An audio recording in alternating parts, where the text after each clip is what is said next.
हाँ ये बात अलग है, ये धमकियां बहुत देती भाई कि मैं मर जाऊंगी, मैं मर जाऊंगी, मैं मर। पति भी कहता है यार मरना है तो जल्दी करना।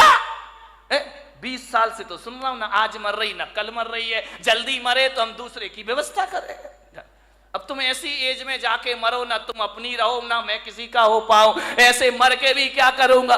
विचार करिए, मत बनाइए ऐसे भाव। हाँ धमकी तो देना, बिना धमकी के महिलाओं ये सुधरने वाले भी नहीं है। ध्यान, बिना धमकी के तुम्हारा काम भी नहीं होता है। धमकियां दो, जरूर दो।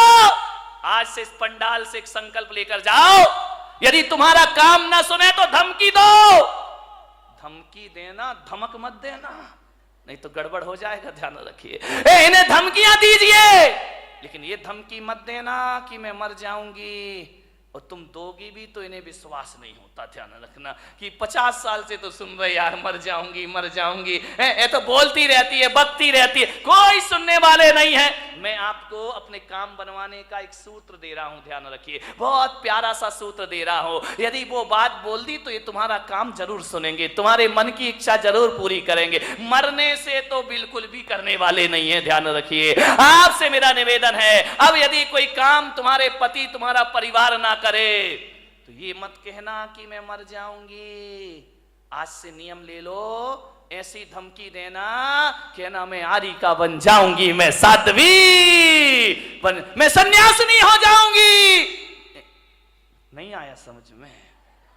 नहीं नहीं, तुम्हें नहीं आए, इन्हें जल्दी आएगा, क्योंकि मरने पर तो इनका विश्वास है कि ये मरने वाली बिल्कुल नहीं है। ध्यान रखिए, लेकिन यदि तुमने कह दिया कि मैं माता जी बन जाऊंगी, मैं आरिका बन जाऊंगी, तो ये सोचेंगे यार हो सकता है महाराज के लपेटे में आ जाए और घर छोड़ करके माता जी बनने चलिए। ध्यान रखिए मान्यवर, बात केवल हंसने की नहीं है।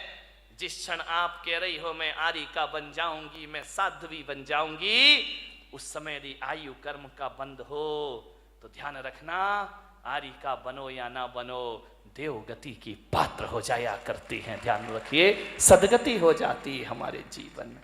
जब बुरे भावों से दुर्गति हो सकती है तो अच्छे भावों से सदगति क्यों नहीं हो सकती है। जब जिंदगी से तंग आ जाओ तो आत्महत्या के विचार मत बनाना, सन्यास के विचार बनाना।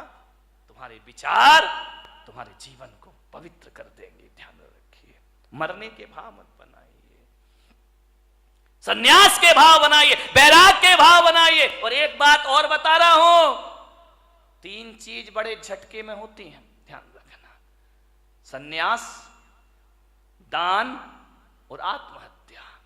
इन पे प्री प्लान काम नहीं चलता है, ये तो झटका लगा और पटका उठा के। ध्यान रखिए, जो आदमी सोचता है कि मैं आज नहीं कल दान दे दूंगा, वो आदमी जिंदगी भर दान नहीं देगा। ध्यान रखना, क्योंकि आज गया तो सब कुछ गया। भाव बार बार नहीं बना करते हैं दान के। और किसी के यदि महाराज बनने के भाव जगे हो, कल पे मत टालना मेरे भाई, तुरंत झटपट झटपट लो, खटपट मिटाओ। मैंने देखा है मेरे से पहले के ब्रह्मचारी जो सीनियर हैं वो आज भी ब्रह्मचारी बने घूम रहे हैं। वो दीक्षा नहीं ले पाए, वो मुनि नहीं बन पाए, वो साधु नहीं बन पाए। क्यों?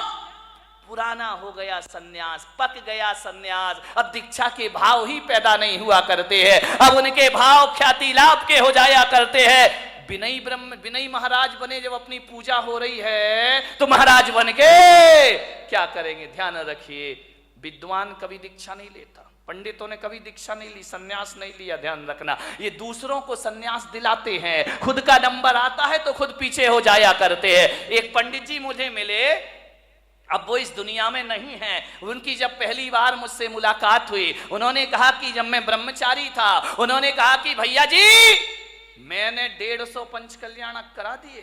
कितने? 150 प्रतिष्ठाएं करा दी।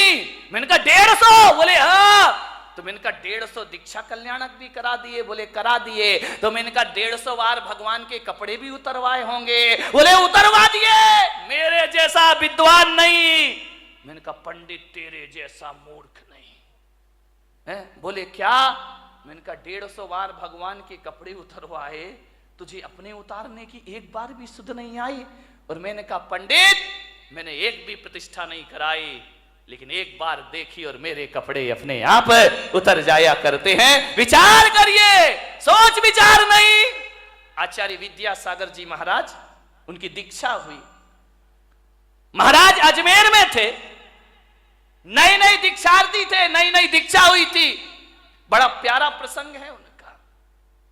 और जब उनके पास एक विद्वान पहुंचा, विद्वान ने देखा महाराज की आदत है, नेचर में है, स्वभाव में है, कोई बनावटी जीवन नहीं है उनका, ध्यान रखिए।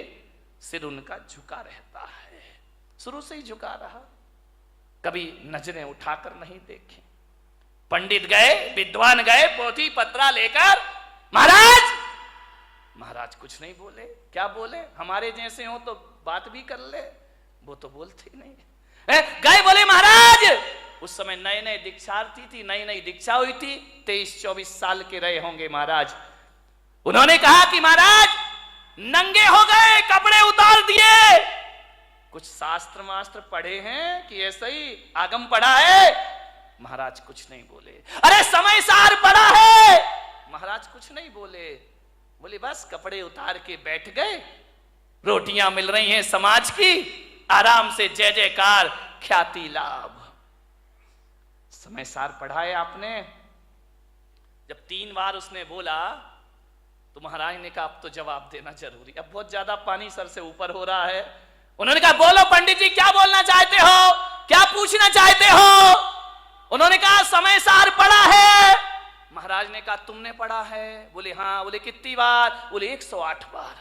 बोले 108 बार समय सार पढ़ लिया? बोले पढ़ लिया। आचार्य से पूछा आपने पढ़ा है? महाराज ने कहा पंडित जी हमने तो 108 बार नहीं पढ़ा है, हमने 1 बार पढ़ा और कपड़े उतर गए, और तुम 108 बार पढ़ रहे हो और आज तक कपड़े उतारने की सुध नहीं आ, आज तक सन्यास की बात नहीं आ रही। क्या पढ़ा है तुमने? हमने 1 बार पढ़ा और जिंदगी बदल गई। तुम जिंदगी भर पढ़ते हो और तुम्हारे जीवन में कोई परिवर्तन नहीं हुआ करता है। ध्यान रखिए, सन्यास झटके में होता है। जिस दिन भाव बने तुरंत फुरंत, प्री प्लान नहीं, आज नहीं। कई हैं लेंगे महाराज, बुढ़ापे में दीक्षा ले लेंगे, अभी क्या पढ़ा, बाद में ले ले। एक बच्चा मेरे पास आया, बोले महाराज मैं दीक्षा लेना चाहता हूं, आपके साथ चलूं? मैंने बच्चे को देखा, छोटा सा बच्चा था। बोले आपके साथ चलूं? मैंने कहा पक्का बता? बोले हाँ पक्का, मैं ब्रह्मचारी बनना चाहता हूं। बाजू में दादाजी खड़े थे 70 साल के। बोले महाराज इसकी बातों में मत आना। मैंने कहा क्यों, क्या हो गया? अरे बोले क्या पागलपन की बातें हैं, ये इतना सा बच्चा कह रहा कि सन्यास लूंगा, दे मत देना महाराज। मैंने कहा क्यों? बोले छोटा है। मैंने कहा दादाजी तुम बड़े हो गए, तुम तो हो गए 70 की, अब तुम चलो। बड़े जाते नहीं, छोटों को जाने नहीं देते। अब करें तो करें क्या, विचार करिए। पहले का वो जमाना था, एक सन्यास लेता था तो उसके साथ 4-4 हजार लोग दीक्षा ले लेते थे। आज एक दीक्षा लेता है तो 4000 रोकने को खड़े हो जाते हैं कि काय को ले रिया है, पंचम काल है, क्यों बर्बाद कर रहा है, मत ले दीक्षा। वाह रे जमाना, जब बच्चा बिगाड़ते हो तो ख्याल नहीं आता, बिगड़ जाता है तो फिर महाराज तुम्हें याद आते हैं। ध्यान रखिए, सन्यास झटके की चीज, झटके की चीज। मन में भाव जगे, घर छोड़ देना। एक बात ध्यान रखना विट्ठल भाई, विट्ठला, घर, तुम ज्योतिषाचार्य हो ना, घर प्रवेश का तो मुहूर्त होता है। किसी ने मकान बनाया, वास्तु का मुहूर्त होता है, घर प्रवेश का मुहूर्त होता है। लेकिन किसी ज्योतिष ने घर त्याग का कोई मुहूर्त बताया है क्या? ध्यान रखना, घर प्रवेश का मुहूर्त है लेकिन घर छोड़ने का कोई मुहूर्त नहीं हुआ करता है। जब तेरी डोली निकाली जाएगी, बिन मुहूर्त के उठा ली जा। घर छोड़ने का कोई, जिस दिन घर छोड़ दो वही शुभ मुहूर्त हुआ करता है। इससे ज्यादा शुभ मुहूर्त दुनिया में कोई दूसरा। सन्यास के भाव आए तुरंत ले लेना, देर मत करना, कल पर मत टालना, आज ही कर लेना, अभी कर लेना, छोड़ देना घर। ध्यान रखिए, मान्यवर। दान तुरंत, भाव बने तुरंत बोलो। घर में गए तो भाव ऐसे गिरेंगे, ऐसे गिरेंगे जैसे आसमान से बिजली गिर गई हो तुम्हारे भावों में। ध्यान रखिए, दान के भाव तुरंत ले। आत्महत्या बने। कौन बोला तुरंत कर लेंगे महाराज, ध्यान रखिए। आत्महत्या करने वाला सोचे कि चलो यार आज नहीं कल मर जाएंगे, वो आदमी कभी मरने, महिलाएं रोज बोलती हैं मरती थोड़ी है, ध्यान रखिए, विचार करिए, विचार करना सोचना है। आत्महत्या करने वाला सोचे आज नहीं कल मर जाए, वो कभी मरने वाला बेईमान आदमी। लेकिन मेरा आपसे एक निवेदन है, बड़ी विनम्रता के साथ, दान और सन्यास की बात हो तो तुरंत कर लेना, और मरने के विचार आए तो कल पर ढल देना कि आज नहीं कल ये काम करेंगे, आज अभी हमें बहुत जीना है, जिंदगी को जियो। मरने के भाव कभी मत बनाए, जियो कितने भी कष्ट आ जाए। सीता ने 1000 कष्ट सहन किए, मरने के भाव नहीं लाई, ध्यान रखना, कभी नहीं लाई, कष्टों को सहन करने लगी। मैना ने, राम ने, बुद्ध ने, महावीर ने, पारसनाथ ने 1000 कष्ट सहे, लेकिन मरने के भाव उनके अंदर कभी नहीं आए। जिंदगी को पूरी जिंदा दिली से जियो। मैं अपने जीवन की घटना बताता हूं। जब मेरा 2003 में चतुर्मास 3 या 4 में इंदौर में हुआ,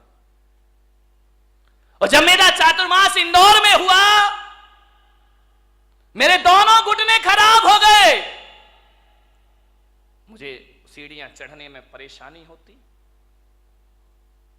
लोगों ने, डॉक्टरों ने कहा कि आप आहार में सीढ़ी मत चढ़िए, नीचे कमरे में आहार लीजिए। एक पूना के डॉक्टर थे, डॉक्टर संचेती करके, घुटने के मास्टर थे, अब हैं नहीं मुझे नहीं मालूम। उनसे मेरी जांच हुई पूना में, MIR कराई घुटनों की। उन्होंने कहा घुटने खराब हैं आपके, इन्हें चेंज करना पड़ेगा। मैंने कहा उस समय मैं कितने साल का रहा होऊंगा, 35, 36, 37, 38 साल का। उन्होंने कहा आपके घुटने चेंज होंगे। मैंने कहा घुटने चेंज होने का मतलब है ऑपरेशन, और ऑपरेशन का मतलब है इस्तीफा, रिजाइन तो देना ही पड़ेगा। दिगंबर मुनि ऑपरेशन तो करा नहीं सकता है, अस्पताल में एडमिट नहीं हो सकता है। इसका मतलब है कि मेरी बरसों की तपस्या बेकार हो जाएगी। उन्होंने कहा आप ध्यान रखिए। मैंने कहा नहीं कराऊंगा ऑपरेशन तो बोले घुटने हैं, घिसते जाएंगे घिसते जाएंगे घिसते जाएंगे, जो घुटने 20 साल चलना है वो 10 साल में खत्म हो जाएंगे, आप चल नहीं पाएंगे। आप आसन लगा के ना बैठे। मान्यवर, जो आप मेरे कमरे में यहां पे देखते ना, मैं इस पर बैठा हूं, ये मेरा शौक नहीं है पैर में, इसलिए मुझे इस पर बैठना पड़ता है। बाकी सिंहासनों से हमारा कोई मोह नहीं हुआ करता है, ये समाज की व्यवस्था है। उन्होंने कहा कि पैर मोड़ के नहीं बैठना, तकलीफ होगी आपको। तकलीफ इतनी बढ़ी इतनी बढ़ी इतनी बढ़ी इतनी बढ़ी 2007 तक कि मुझे बिहार करने में दिक्कत होने लगी, पैरों में भयंकर दर्द रहता। मेरा 2007 में सूरत चतुर्मास हुआ, वहां से मैं पावागढ़ के लिए गया तीर्थ यात्रा करने के लिए, और जैसे ही पावागढ़ पहुंचा, 3500 सीढ़ियां पावागढ़ की, गुजरात में। मैंने कहा इतनी सीढ़ी मैं कैसे चढ़ूंगा?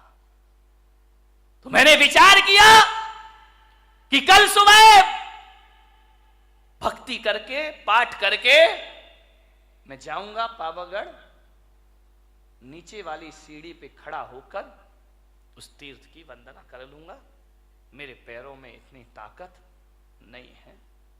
मैं गया, जैसे ही गया पहली सीढ़ी चढ़ा, मेरे भीतर से मन ने कहा जब लौटना नीचे ही से है तो 2 सीढ़ी और चढ़ लो, 3 और चढ़ लो, 10 चढ़ लो, जितनी चढ़ सको उतनी चढ़ो, वंदना का पुण्य अपने आप को प्राप्त होगा। मैं धीरे धीरे 10 सीढ़ी 20 सीढ़ी 25 सीढ़ी चढ़ा, यहां तक तो मैं चढ़ ही सकता था। मैं चढ़ा, मैंने कहा जहां तक बनेगा मैं चलूंगा। मैं गया, मैंने क्या देखा, एक छोटी सी बच्ची हाथ में चावल लिए, 5-6 साल की बालिका होगी, वो मेरे आगे आगे चल रही, मैं खड़ा हो गया।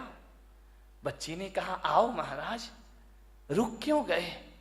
मैंने कहा बेटा मैं नहीं चढ़ पाऊंगा ये पहाड़। अरे बोले आओ महाराज कोई दिक्कत नहीं है, मैं चल रही हूं ना।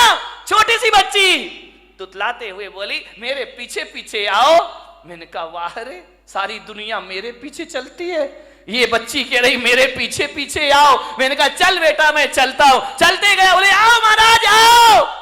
बच्ची हाँ खेलते खेलते सीढ़ियां चढ़ती गई मेरे पीछे, मैं उसके पीछे पीछे चला गया। जैसे ही गया मेरे मन ने कहा कि बच्ची क्यों नहीं घबरा रही है 3500 सीढ़ियों से, मैं क्यों घबरा रहा हूं 3500 सीढ़ियों से। मैंने सोचा, चिंतन करते रहा चढ़ते चढ़ते। मैंने कहा मैं क्यों भयभीत हूं और ये क्यों भयभीत नहीं है। मैंने कहा शायद मैं इसलिए डर रहा हूं कि मुझे मालूम है 3500 सीढ़ियां चढ़ना है और इस बच्ची को नहीं मालूम है कितनी सीढ़ियां चढ़ना है। ये जो भय है, ये डर है, मेरी सोच का डर है, मेरे शरीर का डर नहीं है। मैंने कहा ये बच्ची है, ये नहीं सोच रही कि अज्ञात भय नहीं है इसको, आगे क्या होगा ये बच्ची नहीं जानती है, वर्तमान में जीती है, ये चढ़ने का आनंद ले रही है, इसे नहीं मालूम पहाड़ कितने ऊंचे हैं। मैंने कहा चलो, जब एक 5 साल की बच्ची चल सकती है तो मैं क्यों नहीं चल सकता हूं, मैं भी चढ़ूंगा। लेते गई वह बच्ची, महाराज आइए पधारिए। छोटी सी बच्ची, मैंने माँ बाप से कहा इसे गोद में ले लो। बोली नहीं मैं पैदल चलूंगी, महाराज पैदल चल रहे हैं। 5 साल की बच्ची, मैं भी पैदल चलूंगी।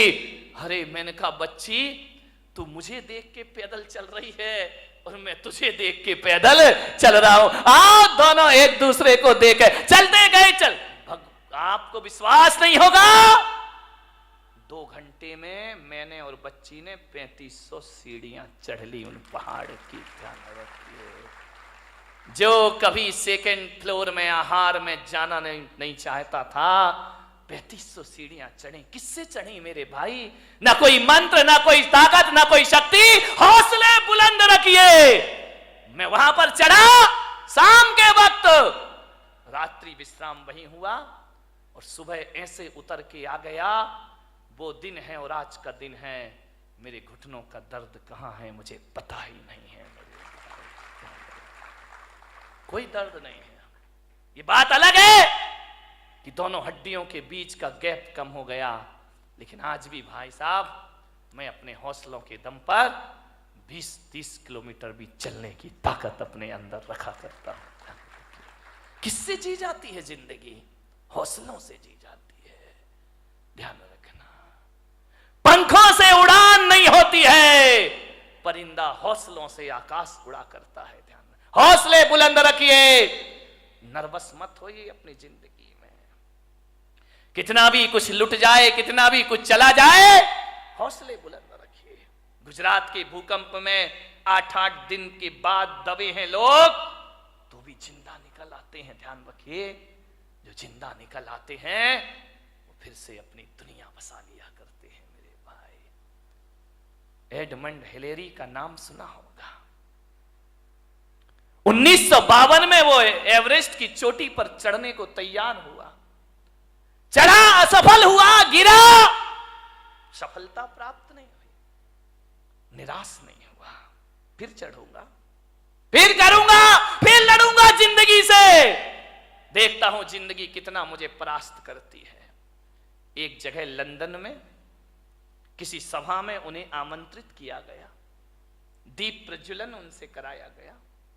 सभा में वो आमंत्रित हुए और जहां पर वे पहुंचे स्टेज पर, वहां हिमालय का एक चित्र लगा हुआ था। उस हिमालय को चित्र देखकर हिलेरी ने अपनी मुट्ठियां बांध ली। जब जब हिमालय का ख्याल आता उसने मुट्ठियां बांध ली कि तू क्या सोचता है कि तू जीतेगा, मैं हारूंगा? नहीं, देखना, एक बात याद रख हिमालय पर्वत, एक बात याद रखना, तू बड़ा नहीं हो सकता, मेरे हौसले हर बार बड़े होंगे। ध्यान रखना, मैं एक दिन जरूर तेरी चोटी पर पहुंचूंगा। तू तो उतना का उतना ही रहेगा, इससे बड़ा तो नहीं हो सकता। तेरी चोटी इससे ज्यादा ऊपर तो नहीं जा सकती है, लेकिन मेरे हौसले, मेरे जज्बात इससे ज्यादा ऊपर जा सकते हैं। और 29 मई 1953 को उसने हौसले में वो जान भरी कि एवरेस्ट की चोटी पर पहुंचने वाला पहले व्यक्ति का खिताब उसने प्राप्त कर लिया। मेरे भाई, आप क्या सोचते हैं कि हाथ पैरों से कुछ होता है? जिंदगी हौसलों से चला करती है।